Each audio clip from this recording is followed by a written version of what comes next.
ముందుగా కందిపప్పును 2 సార్లు నీళ్ళతో కడుక్కున్న తర్వాత దానికి తగినన్ని వాటర్ వేసేయాలి. అందులో తరిగి పెట్టుకున్న మామిడికాయ ముక్కలు, తరిగి పెట్టుకున్న టమోటా ముక్కలు,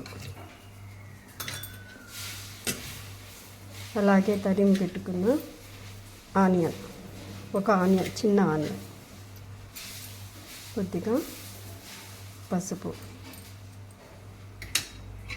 మన కారానికి సరిపోయినంత కారం పొడి, మనం మిరపకాయలు మిక్సీ పట్టుకున్న కారం పొడి ఒక 2 టేబుల్ స్పూన్స్.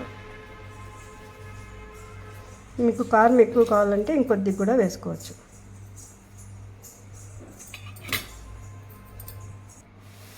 ఇలా అన్నీ కుక్కర్లో వేసుకున్న తర్వాత కుక్కర్ మూత పెట్టి ఒక 4-5 విజిల్స్ వచ్చే వరకు మనము కుక్ చేసుకోవాలి.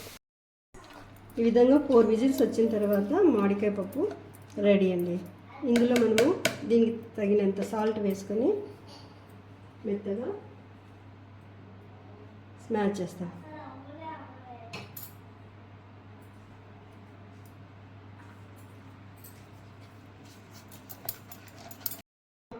మెత్తగా ఉడికిన బేడల్ని మనం ఇలా గరిటెతోనే మెత్తగా స్మాష్ చేసుకోవచ్చు. దీనికి పప్పు గుత్తి కూడా అవసరం లేదండి.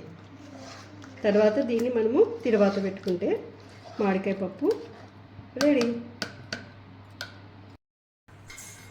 ఇందులోకి 2 టేబుల్ స్పూన్ల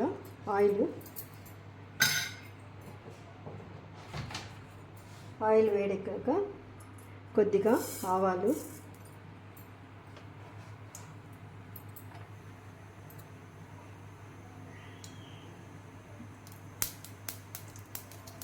కొద్దిగా జీలకర్ర, ఒక 5-6 మెంతులు, దంచి పెట్టుకున్న వెల్లుల్లి, ఒక 2 వట్టిమిరపకాయలు, కొద్దిగా కరివేపాకు వేసుకొని దీన్ని బాగా తిరువాత బాగా వేగనిద్దాం. విధంగా తిరువాత బాగా వేగిన తర్వాత మనము ఉడికించి పెట్టుకున్న పప్పు, మామిడికాయ పప్పు ఇందులో వేసి కాలించి తిరువాత పెడతాం.